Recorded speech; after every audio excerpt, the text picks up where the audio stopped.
Man, welcome back to the Fake Stuff podcast brought to you by the crew. We are back at it again. This is really our second episode as the Fake Stuff podcast. But as always, thanks for joining us. Catch us up on YouTube. We're doing our thing. YouTube. Check me out on Twitter at CrewMattHam. Craftman in the building. What's going on, Craftman? Man, I'm doing absolutely wonderful. You know why? Because I'm the champ of the majestic, wonderful league of Doo-Doo Dynasty. I just wanted to take a little bit of time since I haven't really been a sore winner this year. I've kind of just let it pass. But this is the time to be a sore winner. And I just want to say, I want to acknowledge myself for assembling one of the best teams that Dynasty has ever seen. I mean, I brought this wonderful crown to crown myself tonight. The winner. I ain't gonna lie, doesn't fit over my headphones, but I just wanted to pull out some fire ass crown. This man brought out the Burger King. Hey, that's the number one crown that you could possibly get. The trophy, I would have brought it out here, but it's in my child's room and he's sleeping. So I will definitely break that out tomorrow and show him first so he understands how great his father is at kicking ass at fantasy football. So I just want to thank myself, number one, thank myself. And then I want to thank all my dumbass league mates for letting me assemble the team that I was able to create to whoop all y'all's asses, especially Dunk there at the end, whining about whatever, this and that. I wish he was here so that he could see the majestic crown that was placed on top of my head as the winner of Doo-Doo Dynasty. Yeah, I'm with you. I thought when you was about to pick something up, I thought he was about to literally pick up the trophy because I know JD down there in that area. But you're right, man. Dunk, he'll be on the podcast and we'll get Dunk on here. I figured Dunk probably didn't want to hop on with me. Been pissing him off a little bit lately. But shout out to Dunk. Man, because if I would have won, y'all would have been getting a video. Y'all have been getting videos like Day one, I've been sending a video. It'd have been like the league talking about, I just want to wish you all a heartfelt suck it. This is just a start, man. This is just a start. I'm going to be a sore winner. I've decided that. Right. See, Swizzy, he is in the building, and he was in the championships in my home. Basically, Chris is on a run in 2 leagues, being in championships. You got to give Chris credit. He didn't win the championship this year, but still doing his thing out there. And I also want to shout out to our homie, Zamil Galani. Who knows if he'll even listen to this, but maybe one of the homies will relay this to him. I got a trophy back here. You can't see it because it's blurry, but my trophy's back here, and his days are counted. Living in the Hammond household because that motherfucker's gone. About to head to Zamil out there. I don't even want to hear Zamil's name. That motherfucker's like Dinkelberg to me right now. Fucking Dinkelberg. Had me a fucking trophy again, dude. I should have won. I mean, this dude kicked my ass, man. Like it was. This man had fucking T. Higgins. Then he had Trey McBride. Then fucking Jonathan Taylor went off again, and I'm just over here. I got James Conner getting pulled out of the game in the first fucking quarter. And then Chuba Hubbard all of a sudden's on IR. All of a sudden, Olamide Zaccheaus is the number 1 fucking target on the Washington Commanders, and Terry McClaurin just doesn't exist. Jalen Hurts is out here getting a concussion. Like he cost me 2 championships, Jalen Hurts. Sense, man. So, like, Crab's being a sore winner. I'm a sore fucking loser. I didn't get a chance to sit there and bitch. I've been sick. I ain't even gonna lie. I barely even watched the games on the day of the championship. Look at it. Listen to this shit. The day that I lost, not only was it the championship, I was sick as fuck, but it was my birthday while I'm just getting my ass kicked, man. Turning 31, just getting my ass handed to me. And I just kept checking the score, and I'm just like, well, fuck. Like, this is fucking stupid. Yeah, I'm a sore loser. Fuck you, Zamil, but congratulations. I know Chris, because Chris really wasn't even responding to the text messages and stuff like that. So I was like, man, this motherfucker Chris is sick and does not give a fuck that he's losing right now. I know he doesn't care because I've been sick before, and then I'm just like, I don't even care if my lineup is set. I'm just like, fuck that shit. Y'all do whatever y'all want to do. You know what I'm saying? I felt like Chris was in that zone because we wasn't even hearing from him for like 3 or 4 days. Wow. I'll tell y'all like I told everybody else, told the crew, I got my little $100 for coming in second. I spent it on medication and weed, man. The medical and the medicinal. That's what it got used on, fellas. That's exactly what it got used on. So. Hey, man, y'all want to hear some good irony? Is that when I went to Green Bay to watch him play, I bought me a Jayden Reed jersey while I was there. And I felt like after that last week in Dynasty, my other Dynasty League, I wanted to take that jersey outside, throw it in a fire pit, and burn that son of a bitch until there was nothing left. I've started Jayden Reed over Jordan Addison and lost by 1 point in my other league because of that little son of a bitch. So thank you, Jayden Reed. Thank you for taking my $150 at the Green Bay store and screwing me in my fantasy championship. I appreciate you. Hey, also going on out there, I got a homie I work with. He plays fantasy on ESPN. I told him he got to fix that. You got to fix that. But they're still in championships, Kraft, man. They're doing 2-week playoffs and stuff like that. There's folks out there still sweating it out. So I was just telling them, I was like, the week 18, got to be done with that shit. But yeah, so people still sweating it out. Good luck. I hope y'all get your win. The heck, I hope you can fill out a lineup. Do the 2 weeks no more, man. Like you get to this week and you talking about like Saquon been carrying you all year. Well, now we sitting. I can't go another week. Like these people are. You get to the point where playoff teams are going to be sitting players. How the hell? And then people are going. But look, here's the comeback that people are going to have. But you should have the depth. Yada yada. Well, if I'm in the championship, Saquon Barkley's ass better be in the fucking lineup. You know, like he better be in the lineup. Like I'm not going out here to start fucking. I mean, another player that be playing right now. Like it's not. Like, yeah, it's good to have depth, but come on, man. It's the fantasy championship. We want the best players playing to give you the best chance to win. Yeah. I mean, I'm a pretty low IQ individual. I'm not very smart myself. But the folks playing in week 18, they on a whole nother level of stupid. Like, what are y'all doing out here playing in week 18? Ain't nobody playing their players. Like, find y'all's commissioner and do him like I did my Jayden Reed jersey. Throw him out in the fire. Hey, what you call it? Some folks are even talking about we should be moving playoffs to championship to week 16. I've even been hearing some chatter like that. I mean, especially when you see like what the Chiefs are doing. Ain't none of them motherfuckers about to play. So I hope you ain't got Xavier Worthy or Mahomes or something like that because it's over with. Might be better off if you ain't got them guys anyway. Yeah, it's true. I mean, I don't know. Xavier Worthy was doing his thing, but Patty Mahomes, I mean, sure. Fuck him. But hey, this episode, I know we've been rambling because championships have been crowned, but best picks, worst picks of 2024. Me and Kraft and Swizzy, we pretty much gonna go through this ADP because I know Kraft, man, he said he wants to call out the frauds, so we're gonna let him call out the frauds, and we'll just maybe talk about a little bit of next year, but I'll just start it off right here, just from the top. Because we're basically going to talk about some picks that really hurt you or they helped you. I just wanted at first just to start it off. That tier 1, it was pretty consensus. CMC, Tyreek Hill, CeeDee Lamb. That was your tier 1 right there. And that was a bad tier 1. I know CD, it was okay. Like when you got to the playoffs, he was still the wide receiver 3.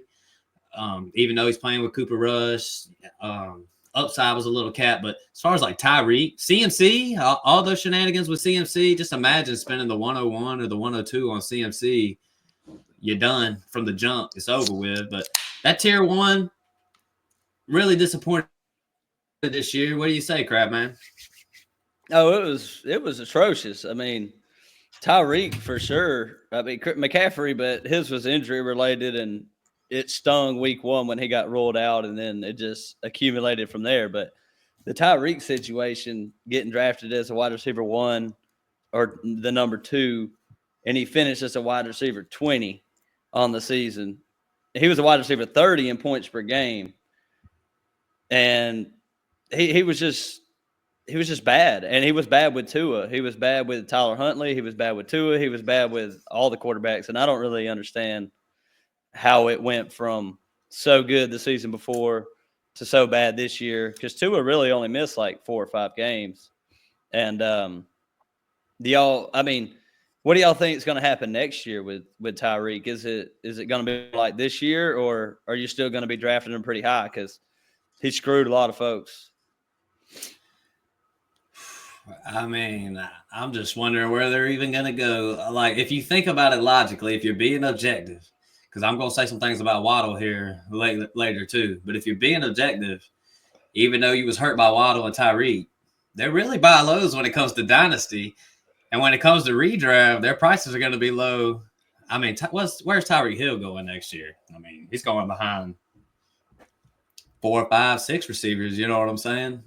Or at least a few. So I think it'll be better next year is what I'm saying. It was all fucked up. I don't really like Mike McDaniel or whatever his name is. I don't really think he's all that of a coach, but I do think he's a good offensive coach. And I think maybe they'll turn it around to the whole shebang. Did they just get figured out, though? Like, did his offense just get figured out? Because, like, it was completely different. Like, they went from – I think Chris said this on a previous episode. They went from, like, not using the tight end at all to the tight end as their featured weapon on offense with Jonnu this year. Is it because Jonnu's a great player? I mean, he might be all right, but – or is it just that was what they had to do because their offense was figured out and they just could dump it down to Jonnu for – 6-7 yard gains over and over again? I think it could stem a little bit from, Jonnu was a decent player. Like, I mean, there's only so much in the NFL that you can design. The players still got to make stuff happen. But Tua looked very inaccurate this year. I saw some Jameis Winston in Tua with some of them interceptions that he was throwing, just letting it fly. And I mean, I don't know, but like you say, Tyreek Hill, he got to come down. I know we're pulling up with our average Joe's draft right here. I think he's gonna drop way down from what I'm looking at right here. Like, but there ain't no talent. There ain't no talent. Tyreek Hill, he's still Tyreek Hill. I mean, if you think about it, Jamar, Amon-Ra, JJ, all going ahead of him. CD going ahead of him. Brian Thomas going ahead of him. I mean, who else? Garrett Wilson or Tyreek?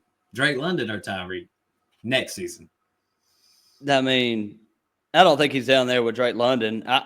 With what Chris said about Tua, made me think of something of just what if Mike McDaniel just wanted to protect him, get the ball out of his hands, and that's one of the reasons that Tyreek didn't do what he's supposed to do, and he wasn't getting hit on them deeper routes because Tua wanted to get the ball out of his hands quick. So he probably, Jonnu was like the safety blanket for him where he didn't want to take any hits, didn't want to risk holding on to the ball too long. So, he wasn't letting plays develop fully, taking them deep shots. Like, though, was like a lot of the manufactured looks for Tyreek that they normally do in the short yardage, like that was going to Jonnu. Yeah. I ain't never seen Miami throw 3 or 4 tight end screens in a game in years. I ain't never seen that. Like, never seen them do that. And if they would normally be doing that for Tyreek Hill, right? Like, yeah, that's what I'm saying. If they're getting the ball out quick, if Mike McDaniels is this OC that's supposed to be knowing what he's doing, why don't you get the ball out quick to these guys who are super fucking fast, like Tyreek Hill and Jaylen Waddle, even Etienne? Like, why are we just giving it to the tight end?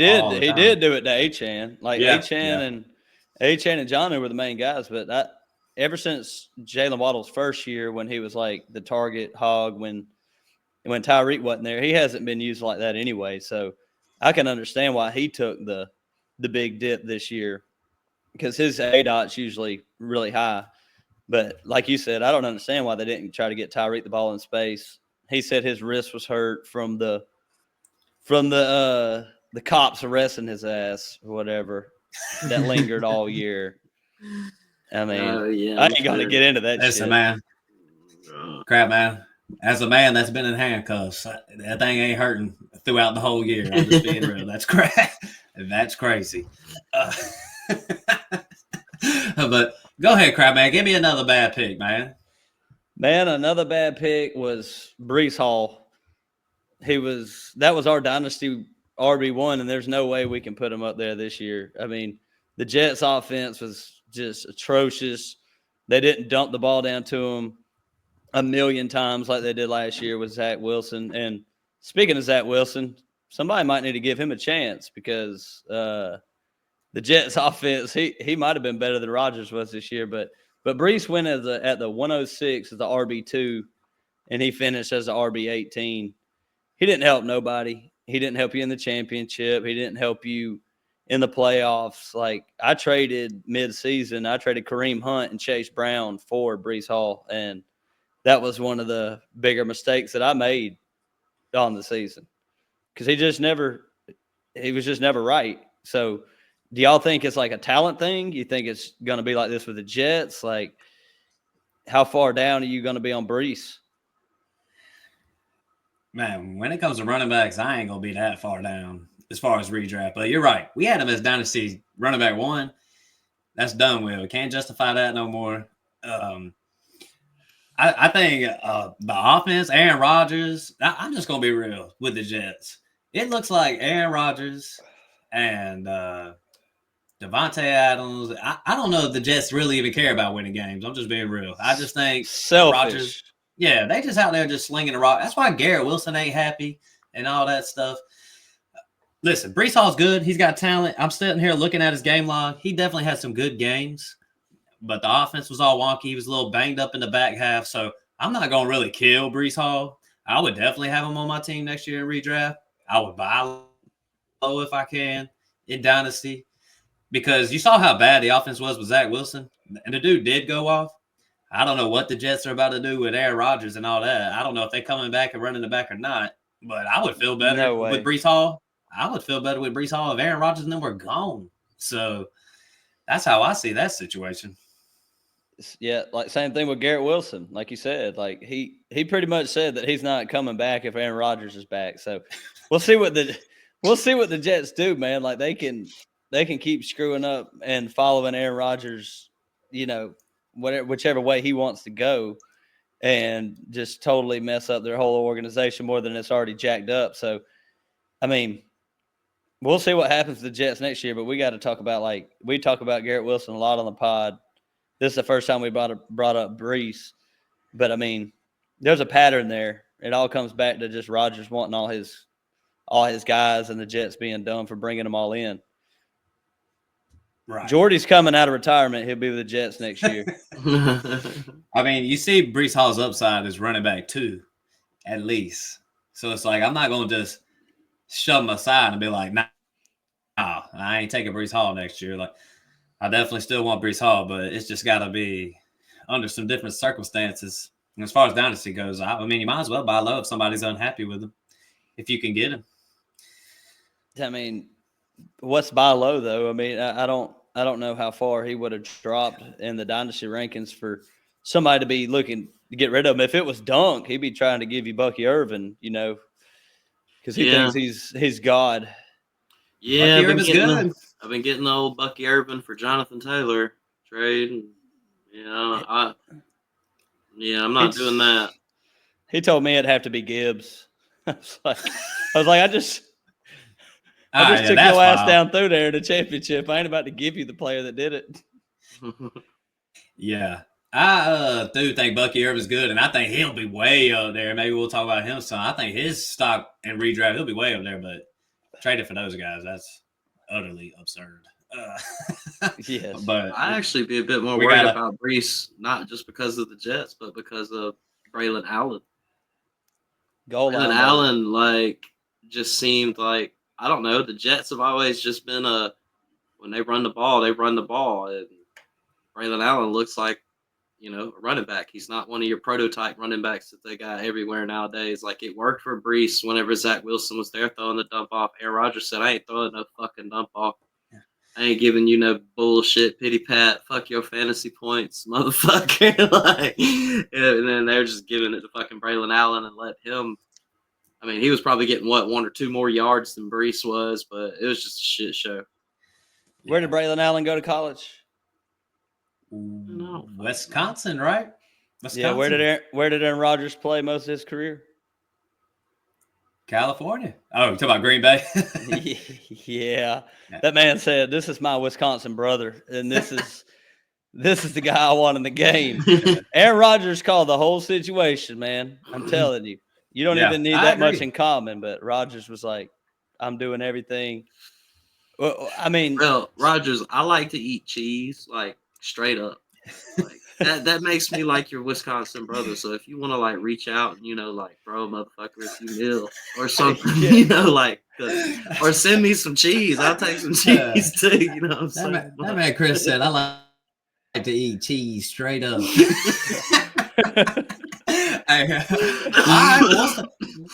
what's the next bad pick? Because I'll just go ahead and say what is a bad pick, and this was obvious before I slam it back over to y'all. The next bad pick, which anybody and their mama who's ever played fantasy football for like 2 or 3 years, the next bad pick was Marvin Harrison. That motherfucker going in the back of the first, going at the beginning of the second, right here on half PPR ADP. He's 14. And I get it, dude. The situation was it was perfect crap, man. For anybody, this generational talent, he's coming in with Kyler, yada, yada this, yada, yada that. Man, I'm just going to say, if you fell for that, John, if you were listening to the Cruise Dynasty podcast, there's no way you would have taken Marvin Harrison that high. And I wish folks wasn't out there doing that shit unless you were in some kind of like keeper league or something like that. But Marvin Harrison, for a rookie, really did have a fine football season. You know what I'm saying? But for the first round, not a generational talent rookie, but for a rookie, yes, he did. Yes, for a rookie, he had a fine year. But for a first round pick, second round pick, get out of here with that nonsense. That was crazy. Oh yeah, he I've heard a lot of bad things about Marvin Harrison, just like on the field where he was being lazy coming back to the line, like he ain't got no dog in him, like stuff like this. I mean, I don't know about all that, but I mean, rookie receivers have really been coming in the league and just performing like nonstop lately. So everybody's just used to that. Like, I draft this guy at the 101 in my rookie draft. Like, he better come in and win me championships. He didn't win nobody jack shit. He lost you the fucking championship. Like, he was drafted as a wide receiver 9. Like you said, this is off of Fantasy Pros ADP, but wide receiver 9, finished as a wide receiver 32. He averaged less points per game than Jacoby Myers this season. So he didn't help anybody. Nice. Like, and you felt like you had to start him every week, which is the worst players to have on your team is the guys that you're like, I drafted him at this point, I got to play him. And that's the guys that's going to kill you every single year. And I think that when you look around and then you see like these other rookies, like Brian Thomas Jr. and playing half the season with Mac Jones, and you seeing what he was doing this year, you're like, damn, Marv, if you're like this talent or whatever, like you didn't even – I know Marv had a couple good games. Let me pull up his game log right here. I know he had a couple good games. Like, he had a couple. He's got a 20-point game, 27. Yeah, he's got a couple good games. But you see them other rookie, Malik Neighbors, you see what he did with, Drew Lock for just a couple games and stuff like that. You're like, damn, we need some more out of Marv. So I could see why there would be some frustration with Marv. And I got one more thing. I know people on Twitter, and I know everybody, they want to blame Kyler. And I get it. Kyler wasn't all that great sometimes. He was bad at other times. And in real football, I've always said that. He would drive me crazy if he was my quarterback. But this motherfucker was supporting Trey McBride like a motherfucker. And that dude's getting 10, 12 targets a game. So I don't want to sit here and blame everything on Kyler when we got a tight end up here doing shit. That man Marv, he needs to go get it together. If he's really that guy, go put that work in. I agree completely because they just weren't ever on the same page. Every time you seen him throw a ball to Marv, like none of the contested catches he came down with. He wasn't like George Pickens out there where if it's one-on-one coverage, you throw it up and he comes down with it. He never came down with the ball. They were looking over the wrong shoulder. Like everything was just off kilter just a little bit every single time. Like they got to get the timing down and maybe that talent will come out. But I mean, I'm not giving up on him yet, but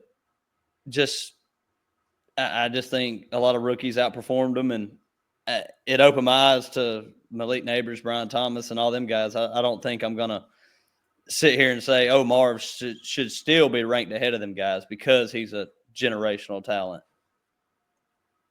Yeah. You couldn't have said it any better, Crab Man. What's another bad pick? I'll give Chris some credit on this one because I was high on him in the offseason. I had him in a couple leagues.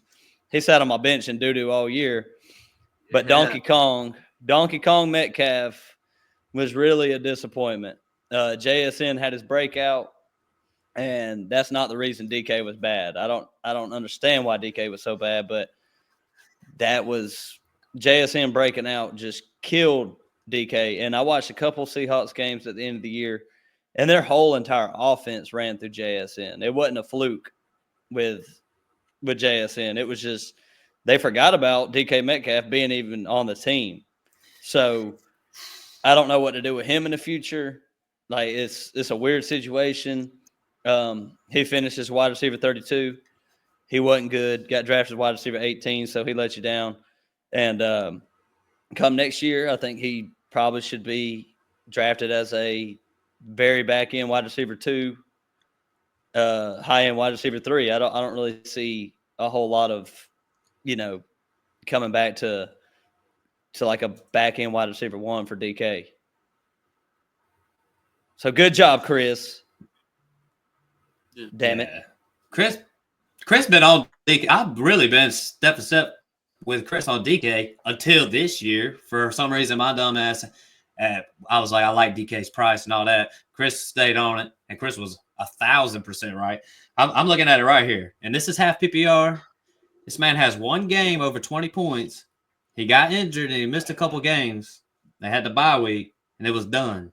This man has he's got one game of 10, one game of 13. Everything else is single digits, and you're right.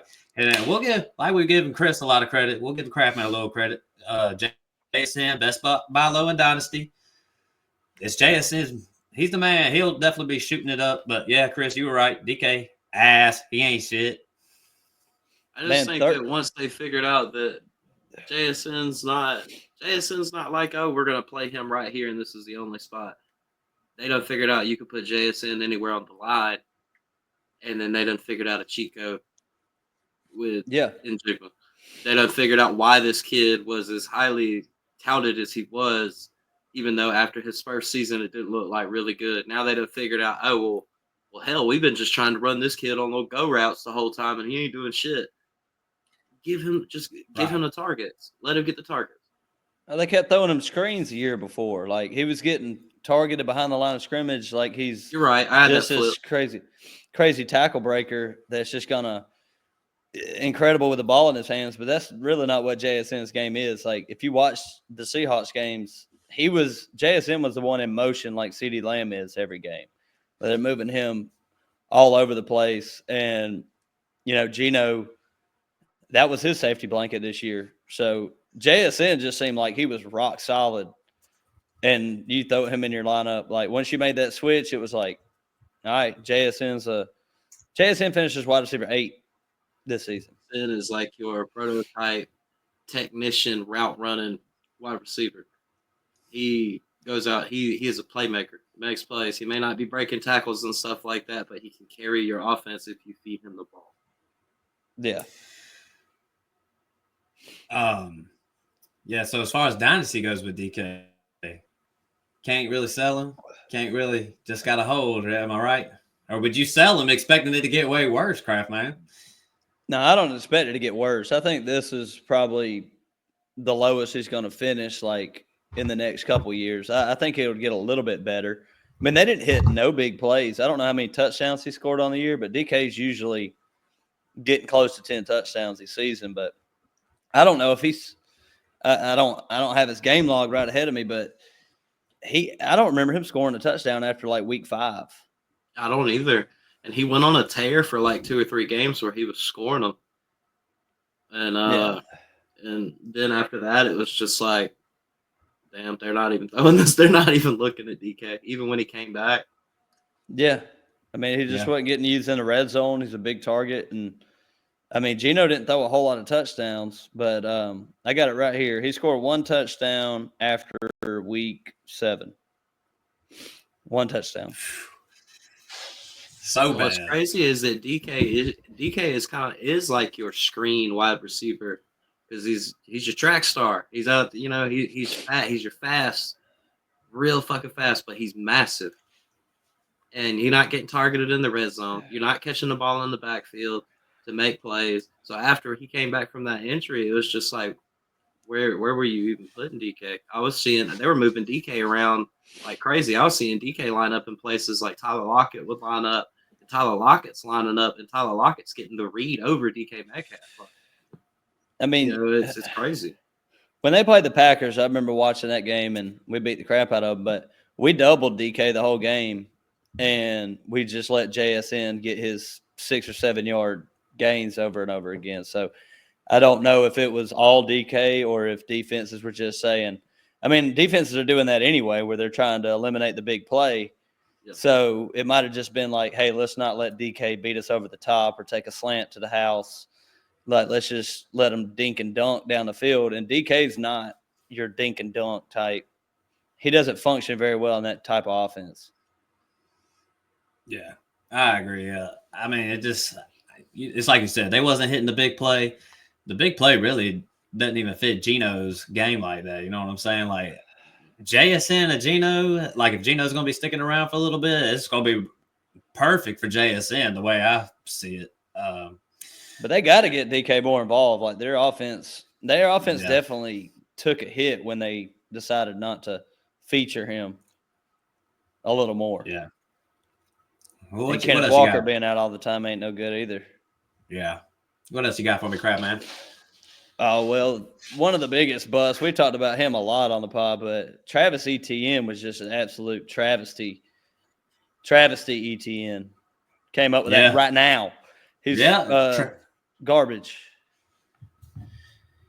I'm just writing down the timestamp. You're right. He was trash. I guess Kraft's going to pass it over to the Clemson fans to let us go kill Travis Etienne. This is what I was going to say about Etienne. Real quick. I think Etienne maybe was a little banged up at time. Didn't he miss a couple games or something? But regardless, the whole time I've been talking about seeing Etienne in Jacksonville, even though he was with T-Law, they don't even use that motherfucker remotely, right? And I mean, it's just ridiculous at this point. I'm not going – obviously, Doug Peterson got to take the blame for it, but it's just like, man, come on, man. Y'all got this guy. This is the honest truth. We should be looking at Travis Etienne like we do Breece Hall and all those guys in Tier 1. He should be top of Tier 2. Exactly. I tried to tell somebody this one time, and they looked at me like I was fucking crazy. They were looking at me like I was an idiot. I was like, bro, go watch the way that this kid played. He was that prototype type running back. He was the catch the ball in the backfield, do all of this, do all of that, and he could run it up the A-gap. Really, he could do all of that.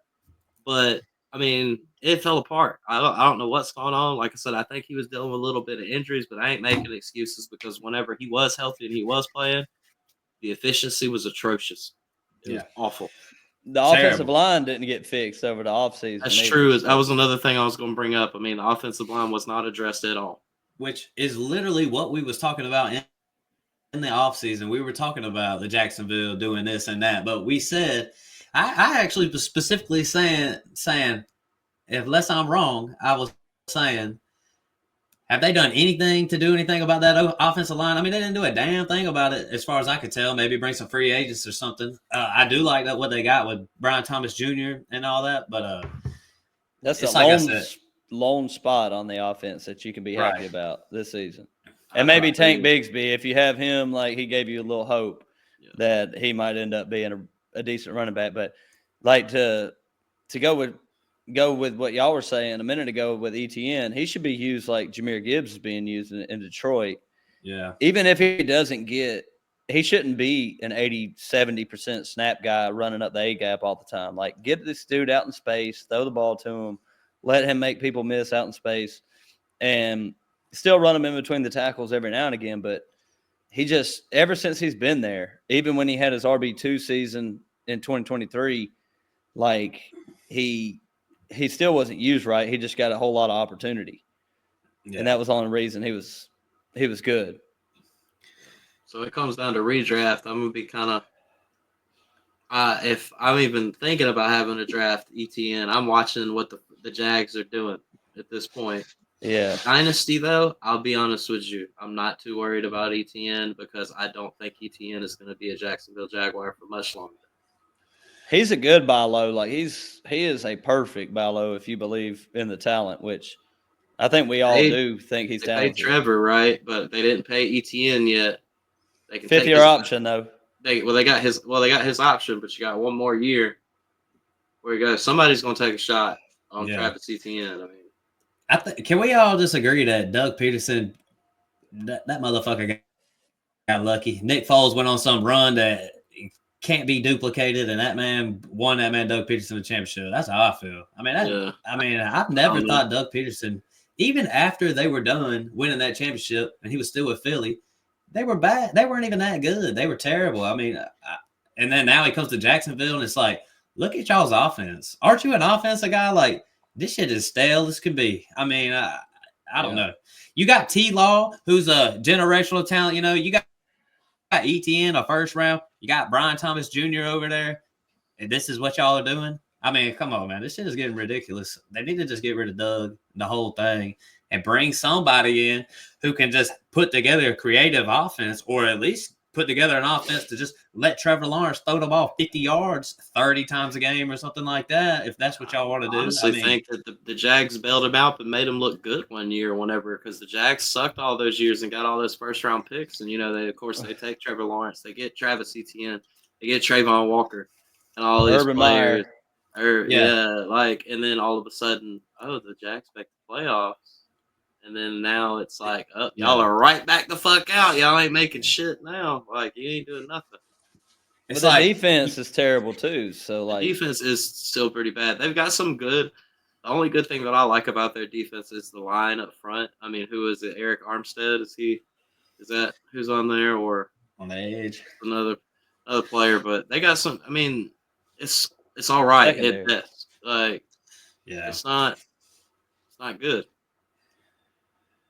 Chris knows how to look at a bad team and come up with like some bright spots on them. Watching the Panthers all this time, it's just like, come on, man. Honestly, if I was listen, we can talk about the Panthers' bright spots on defense. Yeah, I know we can. If you're a Jacksonville fan, I mean, I can't tell if you're happy or not because you've been asked your whole time, but I would be definitely frustrated with whatever they got going on down there. So. Fix it, Doug. It's time to fix it. But let's just move on. Let's roast on somebody else. We got any more bad picks, crap, man? You got tons of them. You know what? I got one. Fuck it. His name is motherfucking Jaylen Waddle. Because I remember I came in here. Man, this is no joke, crap, man. I used to come on here every episode during the offseason. And what was I saying? 3rd round, Jaylen Waddle. Every time. I'm doing it every single time. Best redraft. I stuck to my word. Walked away from the draft thinking, damn, man, I'm stacked, man. Got Jaylen Waddle. Trash. And this is what I want to say about motherfucking Jaylen Waddle, because I don't want to get too emotional about Jaylen Waddle, because here's the truth. I would want Jaylen Waddle on my team, even though the way he's been playing at a correct price. His price is way up here. We pricing this man like I don't even know who where did he go? Where did he go? Let's see. Way too soon. Well, wide receiver 2's got taken over this year by different wide receiver 2s. Yeah. So the thing is with Waddle is he's so frustrating because he's in and out. Here's what I'm saying. When you're playing fantasy football, nothing is worse than when you have a player play for a little bit and then it's done for that game. You would rather him just not play at all. You know what I'm saying? That's why it's frustrating to have somebody like Jaylen Waddle, who's always in that motherfucking tent all game, always getting hurt. That shit is so fucking frustrating. So, yeah, I would want Waddle as my wide receiver 6. You know what I'm saying? I don't want him as my wide receiver fucking 2 or 3, and you have to depend on him. But, hey, if you got him on a low flex spot, he's got his upside as high as anybody. But with that said, I know I'm roasting. In Dynasty, he is a buy low. In Dynasty, he is a buy low. I mean, he didn't perform well this year. The whole Miami Dolphins was a shit show. But Well, I asked you about the buy low, and I said that there's new wide receiver twos in the building. Jordan Addison's one of them wide receiver twos that kind of stepped up. Devontae Smith took a step down this year. Jaylen Waddle definitely did. Who would you rather have in Dynasty? Would you rather have Jordan Addison or Devontae Smith or Jaylen Waddle? Hey, when we was doing rookie talk that year, I said you got to view Jordan Addison and Jefferson as that duo. Like these guys, you got to put them up with Devontae Smith and Waddle. I mean, I don't know, man. I think I would take Addison. Give me Addison with Darnold and Justin Jefferson. Give me them guys. But I want to toot my own horn because I definitely had Jordan Addison ranked high from the jump. You know what I'm saying? I had him ahead of JSN. I know he had some rough spots in the beginning, but he definitely turned it up. Yeah, he's just a good-ass player every time you watch him play. And he keeps scoring touchdowns over and over again. I mean, that's going to keep happening with Justin Jefferson getting double-teamed in the red zone all the time. So, I mean, Addison's just going to be I've held on to him this whole time. Through the offseason, I was willing to get rid of Addison for not much at all when Sam Darnold was going to be the quarterback. I was like, oh, right. Shit. Like, Jordan Addison ain't got no value. This sucks. Like, I was just trying to get an early second, a late first for him. Didn't happen, and I'm glad that I just held on to him because I'll be trying to trade his ass in the offseason maybe. So when it comes down to it, if we're ranking those number twos, I would still take, well, I don't know. Devontae Smith, he's tough because I don't really feel the same way about Devontae Smith as I do Waddle. Waddle they don't throw. I mean, with Saquon there, that offense just don't run through the receivers. I mean, agreed. A.J. Brown wasn't worth his pick. I mean, he wasn't terrible, but A.J. Brown wasn't worth his pick where you picked him at either. It's just, and T. Higgins was also always in that conversation too with these guys. Freaking beast. Fucking T. Higgins. Waddle's below all them guys. I think we can all agree that. Yeah, I Taylor that day, and he was like, "Yeah, who the fuck was T. Higgins?" Oh, I said, "Taylor, you don't know who T. Higgins is, Taylor." Hey, T. Higgins is a beast. No shit. I hope he stays with the Bengals. Hey, Chris, you remember when Crabman said he'd rather have Stephon than T. Higgins? That shit was crazy. Yeah. Well, Stephon got hurt. I guess. But T, I guess. I mean, I've grown on T, man. That's one of my favorite. I had him in Yahoo, and that's one of my favorite damn players in the NFL right now. That man was lighting it up. He is so damn good, but he just don't freaking play. If they would just stop, if T. Higgins could just skip practice all week and not get hurt on Friday. Like, he gets hurt on Friday with a hamstring injury like 4 times a year. It's like, dude, your hamstring is not right on Fridays. Just chill. Like, you don't need to practice on Friday. You're a superstar. Just let it rest. What else you got for me, Kraft, man? That's all I got for the bus. But yeah. Give me some boomers then, because we done with the bad picks. Slide me some boomers. This? Go ahead. I mean, Chris, do you have anybody that just pissed you the fuck off this year? Because I mean, Jaden Reed did that for me. I didn't hit that as a bust, but he was a fraud. He had a couple good games at the start, and then was just like, "You think I'm good? You think I'm the best receiver on the Packers? Watch this shit. I'm just gonna disappear. Check this magic trick out." I mean, there wasn't really nobody that pissed me off. Most of the stuff that we've already talked about, was stuff that we said, we did pretty good on calling this shit. I mean, I can start off our little booms right here, and I'll bring it straight out of Average Joe's right here, talking about if you drafted Christian McCaffrey and Breece Hall in the first round, and you let Saquon Barkley slip this year, you shooting yourself in the foot. Yeah. I want to get my guy, he ain't been on the pod in a long time, but I would like to shout out to my man, poor man P. Miller, because this man, verbatim, Chris, this man says Saquon Barkley is my RB1 this year. And where did Saquon finish? Was it 1? 2? It's one, and it's not close. I don't know. So go ahead and give that man credit. I sent a message. Heck, I was literally taking a dump, looking at the ADPs. And I'm just like looking at our draft, looking at the ADPs. I'm like, how the hell did we let Chris draft Justin Jefferson and Saquon at the 1-2 turn? Fucking ridiculous. Saquon is the baddest man. He's the heck, man. I don't even know, man. He might be the dynasty running back one right now, Chris. I mean, he's at least up there. He got to be up there. You know what I'm saying? Behind that O line. I mean, I know we had him drop a little bit just because of age and yada yada this and tush push. This is the best that he's ever looked. Best he's ever looked. And best he's ever looked. And imagine, Kraft, man. What if they didn't do tush push? What if they wasn't tush pushing? I mean, Saquon.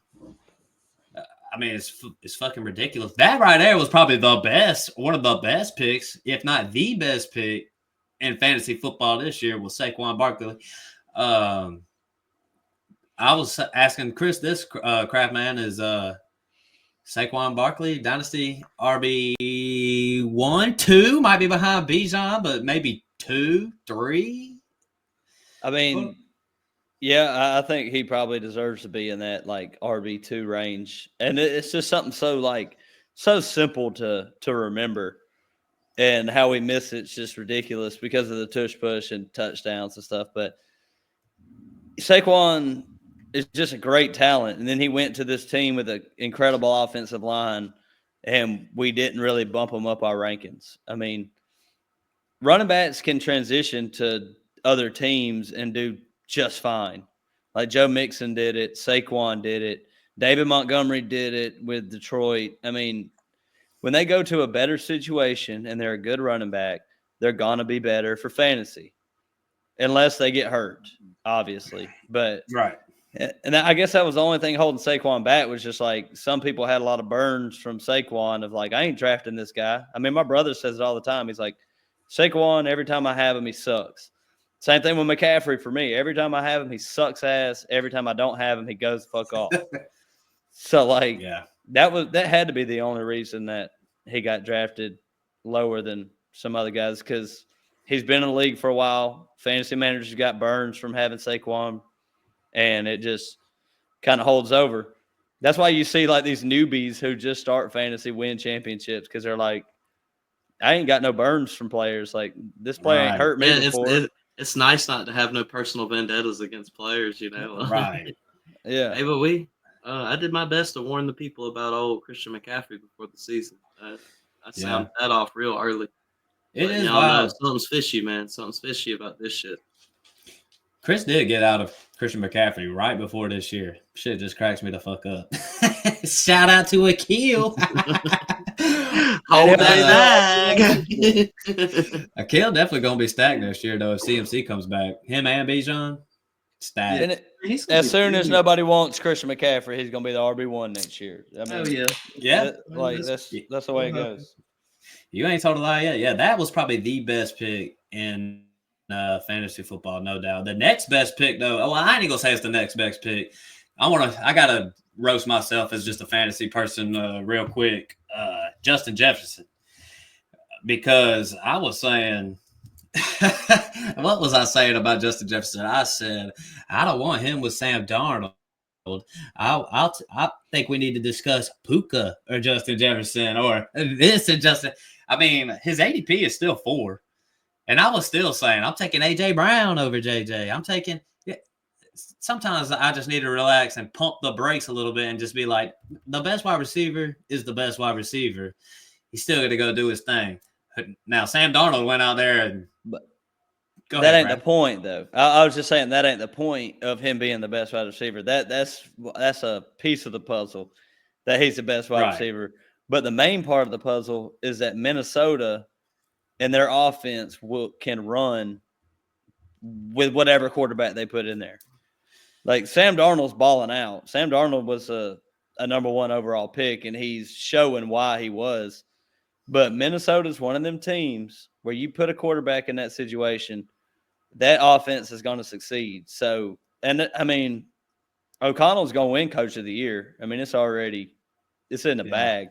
So that's just, I agree with you we were definitely wrong about JJ this year, but we just got to realize that Minnesota and that offense is going to click with O'Connell there.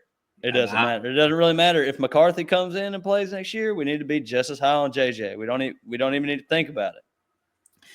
I was saying Garrett Wilson over JJ last year or before the year. A lot of receivers I was saying I would take ahead of Justin Jefferson. Couldn't have been more wrong. I mean, where did Justin Jefferson finish? Wide receiver 2 this year? He was definitely in the top 4. So, I mean, damn. I mean, he's a bad man. He's the baddest. I mean, when I think about best ball, I saw one guy, we actually dissed on him in the Crew versus Twitter a couple years ago. He was super high on Ridley. Yeah. He was saying, shame on me for taking my first-round pick and betting on the best wide receiver in the league in the first round. You know what I'm saying? Like, I mean, now I look back and was thinking, damn, that was a great-ass pick going to get Justin Jefferson in the back of the first. So, just for me personally, just doing fantasy football, sometimes you just got to pump the brakes. I know I always say situation matters. Some people don't even care about situation at all. I bring it into the equation. But sometimes you just got to be like, damn, the dude's good. Let's just take him because he's the best. You know what I'm saying, Crab? Yeah, I'm with you on that. I mean, from the running back position, it's a little different because you have to rely on that offensive line. You can't always just be like, this guy's the best running back in the league, but the team around him is absolutely terrible, because we'll probably get into it in a couple episodes down the road. But I really want to look at like running backs on really bad teams and where they finish fantasy-wise. But like as far as receivers go, when you're on a good team with a good head coach, a good offensive mind, it usually pans out unless you're Tyreek Hill.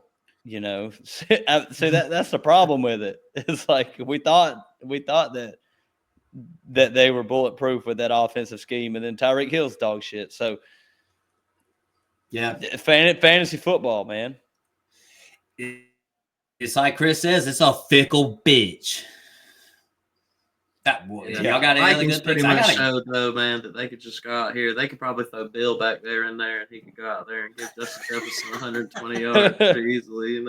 He ain't even got no hands. Like, you see him right there holding it. He ain't got no hands, man. I guarantee you, Justin Jefferson catching balls.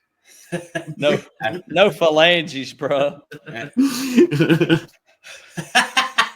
Hey, before we move on to another good pick, I just want to say this as far as the situation with Sam Darnold, because there's going to be some discussion this offseason. I'm positive they're going to be talking about Sam Darnold and J.J. McCarthy, because he was, top 5 pick? He was at least top 12, but probably top 5, something like that.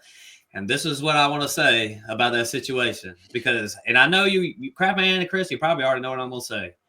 You sign Sam Darnold, you keep Justin Jefferson, and you roll like that, and you have a nice quarterback room. All this stuff some people out there for real don't think Sam Darnold's coming back to the Vikings next year. To me, that would be totally insane if that goes down like that. How much do you think he's worth? Like, how much did the Vikings have to pay to keep him as their quarterback? Is it going to be like a Baker Mayfield thing? Much. It's got to be the Baker Mayfield. Yeah. Got to be that. You're definitely not paying him like I don't know, Dak and all them guys getting all that money like they've been getting. Can't do it like that. They can't do a long-term deal. It's got to be like a fucking 2-3 year deal, like an escalator where he just keeps going up the ladder. Like, you get paid this. If you perform this, we'll give you this. And that probably seems like the most obvious situation. But somebody might offer Sam Darnold a 4-year deal. I mean, it is. I guess you're right. It is going to come down to what's the market looking like for Sam Darnold. If I was Sam Darnold, though, there's no way, man, I could leave this situation right here. Bouncing around all year, coming to Minnesota. No way. He's seen the worst of the worst already. And again, man, I ain't never had 40 mils just laid out in front of me. Right. I ain't never had $30-40 million laid out in front of me, spread across multiple years. Like, oh, shit. Yeah. I do agree with that. So if I'm Sam Darnold, and listen, I'm always a team guy wanting to win, but if I'm Sam Darnold, I've had the career I've had. If somebody's going to throw a buttload of money at me, I'm going to go get that money. I'm just being honest. Why was he so bad with the Panthers, Chris? Because we're actually the quarterback saviors. They talk about us like we're the quarterback killers. But they play for us for a year. They suck so fucking bad. Then they leave, and then they have this massive fucking resurgence. Like, this is what fucking happens. It's like rehab. Mayfield. Yeah, basically, we're the Carolina Panthers rehab football organization. That's what we are. You come rehab with us, and we got you at the quarterback position. And the Raiders are like they're like the Packers coffin. Like, they send the Packers over there to die, like Jeudy and Greg Jennings and all them guys. It's like, Raiders, we'll give you our players, and then they just go and, they run out of breath, their heart stops beating, and they just die there. Like Tennessee is where receivers go to die.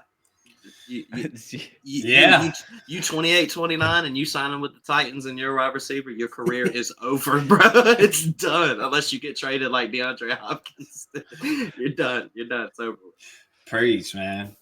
I don't have too many great picks because in reality there was a lot of great picks and a lot of great waiver wire pickups. You know what I'm saying? A lot of y'all got any waiver wire pickups like just off the top of your head that you could think of like that won you the year? I don't feel like there was as many as last year with like the Puka and the Kyrans and Bucky. Like them guys. He was up there. Bucky got to be. Oh yeah, Bucky was a free agent, wasn't he? As much as y'all like to hate on my boy, he was probably on the waiver wire in some leagues. I remember at the beginning of the year, I said it's feasible for this kid to have around 10 touchdowns. Well, he finished with 9. That's old Xavier Worthy right there. He didn't finish pretty high on the year, but he might have won you a fantasy championship if you started him. He was drafted. He was definitely drafted. He was, but I mean, but in ours, he was drafted. It wasn't like me and Joe's. But well, shoot, I got a real good one right here. I know Chris will second this one. One of the best picks of the year for real was old Scary Terry, Terry McClaurin. Yes. He finished as like the wide receiver 6 or 7 or something like that in PPR, and. Listen, I think me and Crabman was saying, I know we were doing all this stuff. I know we wasn't like the lowest on Terry, but it could have been disastrous. You know what I'm saying? Like it could be good, could have been disastrous as well. It was great. And now it's real great. You know what I'm saying? Now Jaden Daniels, Scary Terry linked up. Now Terry McLaurin finally has a motherfucking quarterback out there that can get him the rock. And what does he do? And he's about to be 35 years old. He finally got a quarterback. Yeah, and what does he do? He goes out and gets you 1.7 fucking points in the championship. Yeah. I feel you, Chris. That last week will ruin an entire season of what somebody did. It would definitely do that. And so, but see, you're talking about he's 36. Scary Terry's not that old, man. Scary Terry is. Let's see. I've seen some gray hairs popping 29. out. He's 29. Oh, yeah. That's like prime. I mean, that's still good. You know, like that's good wide receiver age, and he just turned 29 because it was 28 earlier in the year, so he just turned 29. So you probably got like 2 more years out of 10. He's really coming into his apex peak prime with a quarterback now showing up to the building. You know what I'm saying? That's what it is. 28 was to the first 32. year. Yeah, this was the first year of the peak. Usually the peak's between 26 and 29, 25 and 28, whatever. I mean, yeah. But he, like I say, he finally got a good quarterback. So Terry should be good next year. You should probably draft his ass. I think I put him as one of the players that I wanted this season. But a player that I got to talk about is Lad McConkey. Yeah, the best wide receiver in the NFL. I mean, he's perfect. There's nothing wrong with Lad McConkey. His route running skills are A++.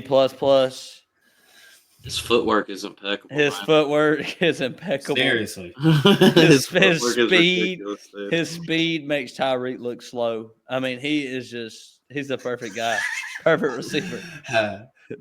Man, it just feels great to have a white guy that represents. This man's dick too hard. Hey, listen, man. All them guys, all these Georgia boys, man, super high on them. So we had to temper expectations coming into the year, but there's no doubt, Lad McConkey, super good, and with Herbert, I mean, wide receiver 13 on the season, and it's just now getting started. So. So who cares that ACL next year? And don't even start with that shit. It's gonna be so unfortunate for him, man. Hey, just jump on the train, man. There's everything you need. I'm happy that the white boy is out there doing his thing. Trust me, I'm happy. Hey, shout out to my guy Big Dunk. Cole Beasley looked pretty good this year. I don't know if he ever. I don't know if he ever went to wide receiver 13, but Cole Beasley looking impeccable all of a sudden. I mean, give him some credit. Yeah, and a lot of things like during the combine and all this stuff, Lad McConkey, if anybody forgets, he tested the exact same vertical. He has the same height and weight, speed as Garrett Wilson. I mean, Lad McConkey is not just this slot, get the ball and get down type receiver. Like, he can get down the field and burn guys. Like, this is a good receiver. He's going to keep being good. Yeah. The Chargers will probably bring somebody else in, I would imagine, because QJ just keeps dropping balls, and he's a sack of shit. But we got to mention one other guy, Matt. He's on our dynasty team. If this guy can just get a damn quarterback, JJ number 2, Jerry Jeudy. He wide receiver 11 on the year. I mean, with Jameis Winston, Jerry Jeudy was better than any wide receiver that's ever came into the league over Calvin Johnson. I mean, he was God on that field with Jameis Winston. That hype will never die. They should have just kept running Jameis. Yeah. Jameis. Well, they wanted to lose games. I mean, Jameis was out there losing the games, bro. He was losing the games, man. I mean, but the thing about Jameis is that, like, he's a gunslinger, man. He goes out there and he throw the rock. He got to be. I will say, Jameis Winston got to be my favorite motherfucking dude to watch any kind of pregame. He says some wild shit, man. He says some crazy shit. I love him. I mean, he is wild. Hey, but, man, when he threw that pick six to whatever, I hate Jameis. That's why you hate him. I can't stand him. I remember Matt talking about, like, what's going on, and then I saw him throw that pick six. I was like, oh my. His second one of the night. Oh my God. That's always been Jameis' problem, though. He turns the ball over a lot, but at the end of the day, Jameis Winston's like the only quarterback that I see that'll go out and throw for 550 yards, 3 touchdowns, 4 interceptions with 2 pick sixes. Well, all of a sudden, Jerry Jeudy's got 274 receiving yards with 2 touchdowns. Yeah, dude, the NFL has got to get over this bullshit. This dude's turning the ball over too much. Brett Favre did that. Brett Favre did that shit his entire career, and he started for like 300 straight games? Jameis Winston should be starting for 300 straight games. I saw Geno Smith when he played for Rex Ryan throw 7 interceptions. That's the guys you want to play, man. He's taking chances. Oh, hey, man. No risk it, no biscuit. That's what they say. I am with you. Jerry Jeudy was relevant with Jameis Winston. So, how many games? I don't mean to interrupt you, man. How many games do y'all think what would the Browns' record be if Jameis Winston was their quarterback from week 1 all the way until the end of the season? I mean, what was their record, anyways? They're like 2-15. Oh, I give them 7 wins, 7-8 wins easy. Yeah, I agree. Damn, even with all the turnovers. Yeah. I don't know, man. That team would rally around his ass, man. They rally. He'd be back there saying some crazy shit, man. They just be like, I don't know, man. I can't even think of the wild stuff that I saw that he said. I mean, they walked out and talked to him crazy. One day, and he was like, "Yo, we ready to go to battle. We got the horses and all ready to go." And I'm just like, what is he talking about? Like, y'all are about to go out here and lose by 30. Hey, I do agree with Jameis Winston. Like, it is funny that you say the rallying around him, but I swear to God, if I was playing with somebody like Jameis Winston, I'm going all out. You know what I'm saying? Like, if you want to sit there and do those pregame speeches for me, let's go ahead and do this shit. Let's run it then. Let's go. You know what I'm saying? Run through a door for that man. A door, not a wall. So, if you were a door, not a wall, the open door. But yeah, man, Jerry Jeudy. Listen, my only gripe with him was his hype was so fucking high. We should be talking about him like we do Garrett Wilson and Dre London and all them. First round pick, all that stuff. He ain't lived up to that hype. But he ain't had a quarterback, and the only time he had somebody who was slinging the rock, he's going off. He always comes up with a stretch of a few games. Like every season, he has a stretch of a few games. That's why the hype never dies with that motherfucker. So, but Jerry Jeudy on the list. Going right back to the graveyard because of the Browns paying Bill Cosby all that money. Bill Cosby going to be at the helm again next year. Man, what is this Judy's contract? I mean, I know did he sign again or that dude did sign like a 3-year deal with Cleveland. I'm about positive. We'll have to look that one up.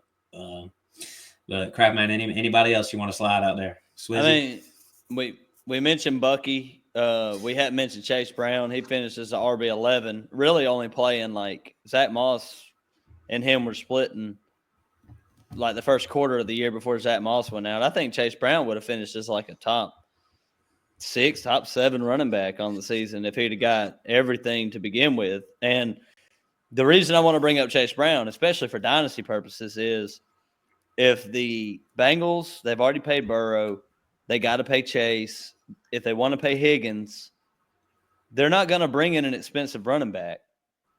Chase Brown will, if they bring back T. Higgins, Chase Brown will be the main guy next year. I don't think there's any way that he gets replaced. So I just want to hear what y'all got to think about that because they got a lot of money tied up in their receivers. Yeah, no, 1,000% no money on the table yet, but we're gonna have to see it play out. I'll have to. T's coming back, man. I think T's coming back. He's definitely coming back. I've never really thought he was going anywhere anyways. All these teams can figure out money. Go look at the Saints. All these teams can figure that shit out. You know what I'm saying? So bringing it back, I was going to say Chase Brown, you kind of view him as like a better Pacheco because he's got like 5th round draft capital, so he could get replaced. But the team dynamic and the money situation really keeps Chase Brown safe.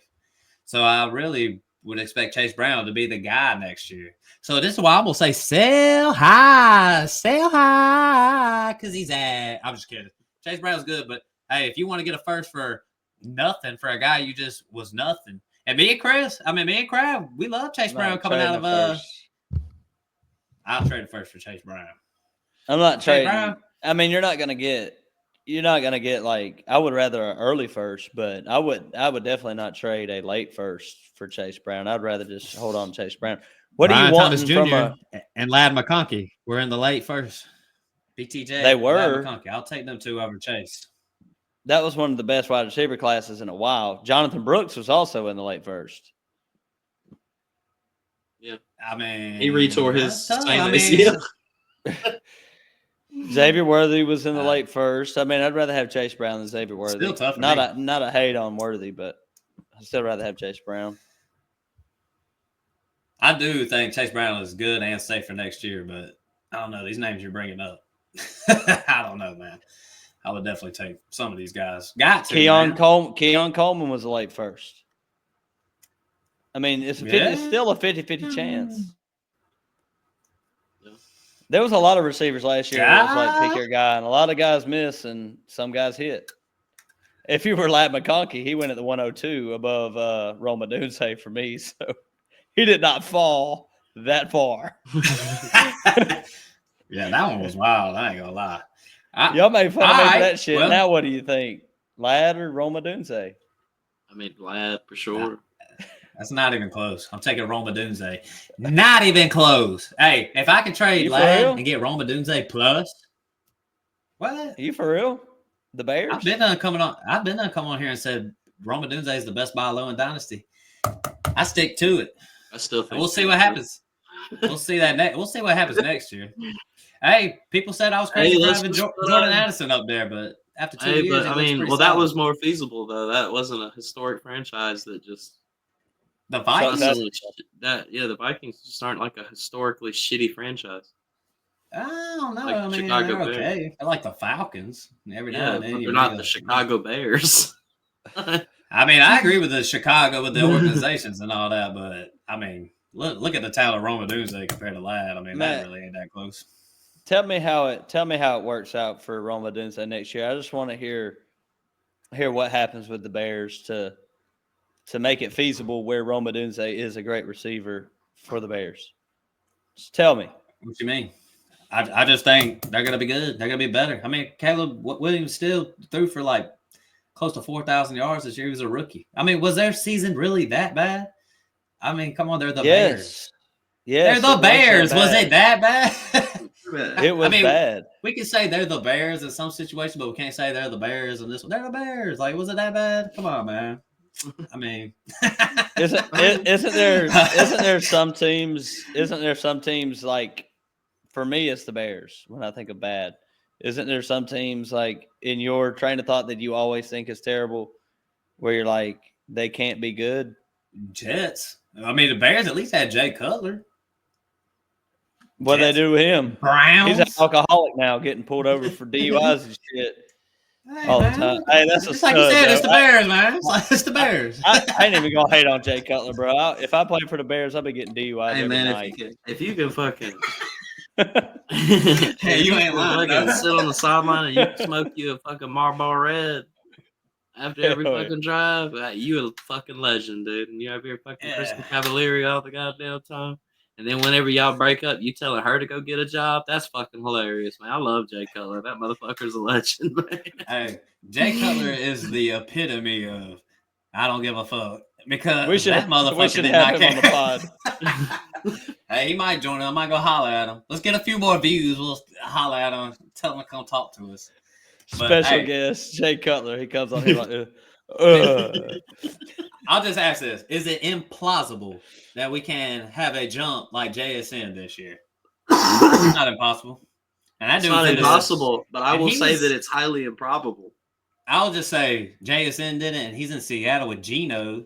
This guy's apparently, allegedly, with a generational talent down here in Chicago. So, I mean, we'll see how it goes. I mean, obviously, I could fall flat on my face for this, but I mean, is it really it's too early. It's just too early to call your best buy low in Dynasty. The season's over. The season's over, but you still got to figure out. You still got to figure out like what offensive coordinator they bring in, what head coach they bring in. What if they hire Doug Peterson? Oh man! I mean, it's too early. I do agree. Okay, crap, man, you got me on that. You're right. It is a little too early. I still will say if you're doing rookie drafts are coming up soon. That man Roma Dunze was drafting the first. His stock definitely dropped. You can definitely buy low on him. Same thing we said with JSN. Same thing I'd say about a lot of these guys we talk about in the past couple of years. The first round guy who slips, you might as well take a shot on that guy. You know what I mean? I mean, if we had to do an early one, Rashee Rice is definitely my buy low. I mean, if he would have stayed healthy, that's a top 5 wide receiver this season in PPR. Probably so. Probably gonna get suspended for kicking somebody's ass in whatever city that he's in that night. But I mean, Alvin Kamara, Tyreek Hill do that shit on a daily basis too. Hey man, Alvin Kamara's on camera doing that shit. They still ain't do nothing to his ass. There's cameras everywhere. How do you get away with whooping somebody's ass in fucking private nowadays? But that's just what kills me though. It's like Alvin Kamara. I'm just thinking, man. Nobody thinks I just can't get political. Can't do it, man. Can't do it. I just know I've been on probation for 7 years for lollipops, and these motherfuckers are punching folks. That's all I know, man. That's all I know. But hey, man.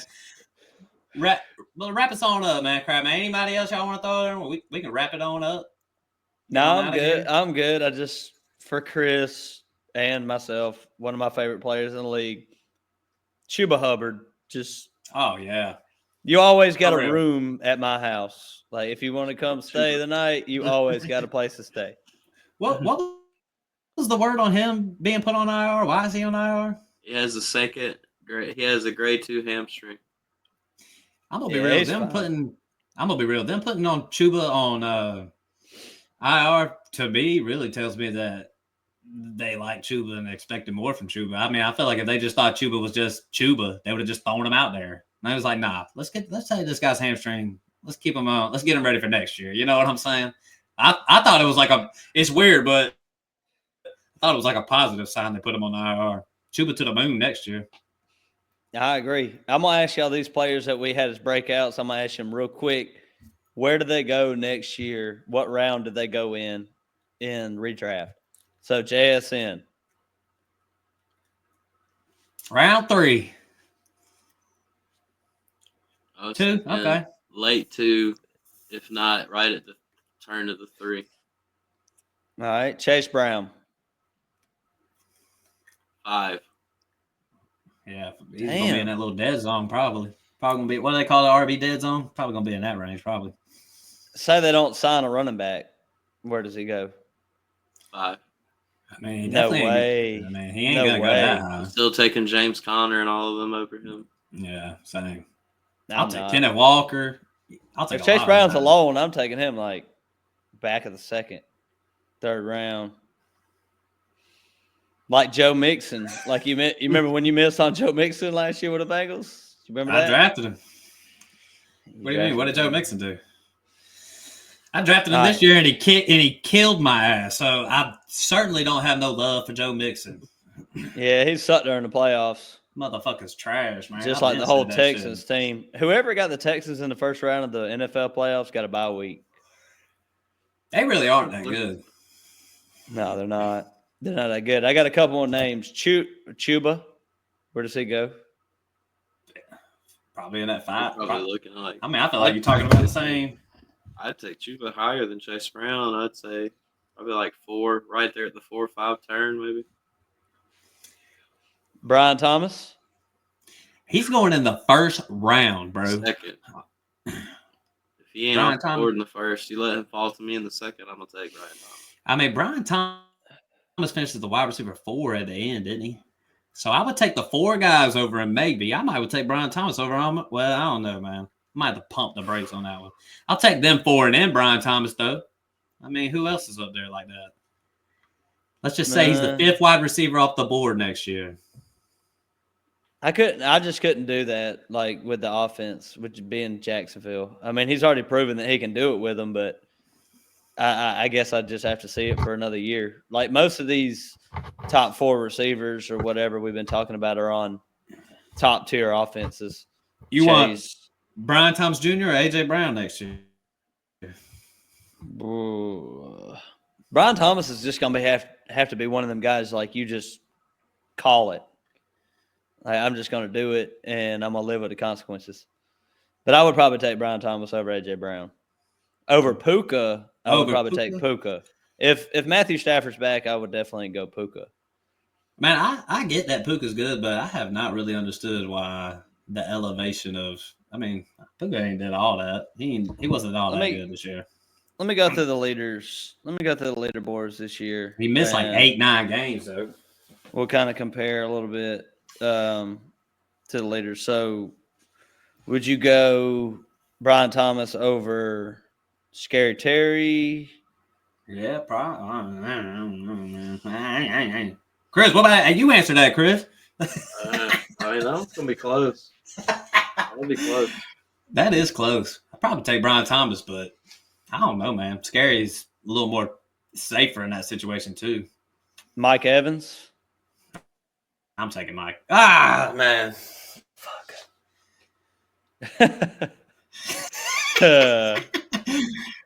Man, I don't know, man. I don't know. Brian Thomas for me, probably. A guy we Mike Evans missed a couple games, so. I just want to shout out to this guy that we didn't mention. Cortland Sutton is a wide receiver 14 on the year. Yeah, had a great year. No doubt. A very good year. He'll probably still be pretty good with Bo Nix next year. So another guy we got to look out for. What about Malik Neighbors? Definitely Brian Thomas? For me, yeah, but. Yeah. Drake London with Michael Penix? I'm taking Brian Thomas. I'm just being real. Yeah, all right. Brian Thomas is got to be up there. Might not be as high as some people say, but he's definitely up there. Well, where are we drafting Lad McConkey next year? And Jordan Addison. I imagine they're probably going to be going around the same. I'd say probably like right around 3. Second. I mean, you probably honestly see some of them come in the second if people are reaching. Man, you also got to account for just what the draft board is going to look like. People are definitely going to be picking running backs more. This next people that strategize too. You know, like people going to be wanting to go get their running backs and shit. Yeah. But that's just kind of, I feel like safe. Like I feel like right there, like McConkey probably going to be off the board by the end of the third round. McConkey or Bucky Irvin? McConkey. I don't know, man. Bucky's going to be good, bro. I don't know. I mean, I get why Duncan's trying to send them trades for Bucky Irvin. You know what I'm saying? Like, he ain't coming out of left field with it. He's definitely, but Bucky's his price is still a little too high. But there's also a reason why you also might not be. There's also a psychological reason as to why he's trying so hard to move Bucky to them. What's that reason? Because he lost the championship with him? I mean, he could have lost the championship with him. I mean, they still were giving looks to Rachaad White over there. Bucky was hell more efficient. They should, though. They should split it the way they did this year. Yeah, I mean, that worked really well. But still, I'm not going to be out here shipping out Jonathan Taylor and players like that for Bucky Irvin. I'm just not doing it. Nah, can't do it. Can't do it. But I will say with Bucky, like, this isn't one of your normal fifth round or whatever round he went in, fourth, third round picks. That's like Dameon Pierce, where he had a good year, but we are questioning whether it's going to vanish or not. I think Bucky's here to stay. Like, just from the eye test, he looks like a solid-ass running back. And he was drafted. He's got the draft capital, correct? Is that right? No, he does not. He wasn't drafted in the second or the third. Dang, he dropped that low? Okay. Fourth round. I still think Bucky's still to stay. You know what I'm saying? Yeah, I do too. You're right. Yeah, I think Bucky probably belongs in that third, fourth round next year. He's gonna be drafted ahead of Rachaad White for sure. Oh, big time. He'll be up there in the second round probably. And playing with all you guys who love running backs, that is probably a back of the first guy. I'm not even exaggerating. He's definitely at the top of the second in average Joes. Yeah, y'all know I like to stack up running backs. This was a running back season, man. Like out of all the seasons it was just an RB season. But I'll ask you a couple names, all the busts. Like, where are you drafting them a lot later? But we'll start off with DK. Where's he go this year? Shouldn't even be on a roster. Push him way back. Whatever you set him, if he's my third wide receiver, fine. I don't want him as my second. I can go get any kind of production better than that. Like between like 7 and 9. This might be the year where. Go ahead. DK or Xavier Worthy? Man, just give me Worthy, bro. Give me that upside, man. All right. What about Tyreek? Does he fall out of the first round next year? I don't think he does. I don't think that he does, but I think that he should. I wouldn't draft him in the first round. What about Marv? Where the fuck are we drafting Marvin Harrison next season? I don't know. That is a hard one. It's just because like I'm seeing where the hell he's going, especially like in our league, and then all these other leagues are taking him that high. I would have never even took that dude that high to begin with. I don't agree with that. I'm on. Yeah, taking Marvin Harrison where people were taking him this year was fantasy football malpractice at its finest, and that was totally insane. He's dropping though, third or fourth round. I mean, he ain't even the top target, man.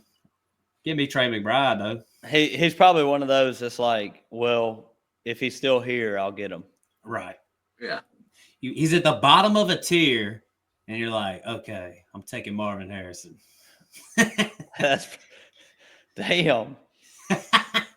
That man could have a great sophomore year. I mean, he could. He's probably about to go off. Anybody could go out and have a great sophomore year. Anybody could go out and have a great year, period. Yeah. So not anybody. Marv's tough, but not a generational talent.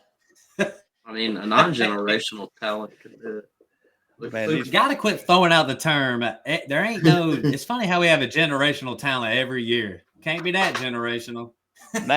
Matt, we have got to be more subjective on our rookie takes. Like, if we were to went out in the offseason and said, like, Marv ain't that fucking good, we would have took so much hate. Yeah. but we would have been correct. Hey, let's just swing for it this year. We try to be objective. You're right, man. Let's really throw them opinions in. I mean, man. I'll admit, like, when I watched Malik Neighbors and Marvin Harrison play, I thought Malik Neighbors was better. But I was like, the situation just ain't good. Right. Yeah, it's tough, man. It's tough, man. But shoot, man, let's wrap it on out of here, man. We done throw out some content for your ass. Like we always say, just thank you for listening to the podcast. We're really putting in a lot of work. I know some people don't understand, but some people do understand. We're putting in a lot of work, and we're having fun doing it. See, Swizzy really been putting the time in. Me and Crab doing our thing. We're really putting in the work. So I just want to say thank y'all, everybody who is listening to the podcast.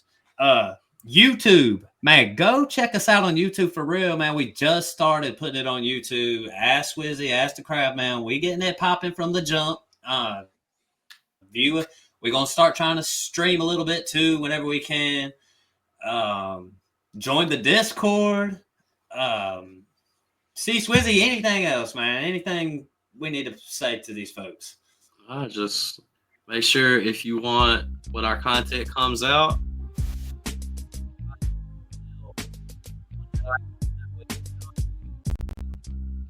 shit pops up on your phone right there, bam. Oh, the crew just fucking dropped something for me. Let me go check this fake stuff shit out. Hit the subscribe button.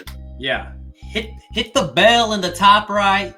Add 5-star review on the podcast formats. Much appreciated. Crabman, anything you want to say? Nah, man. We out. Peace.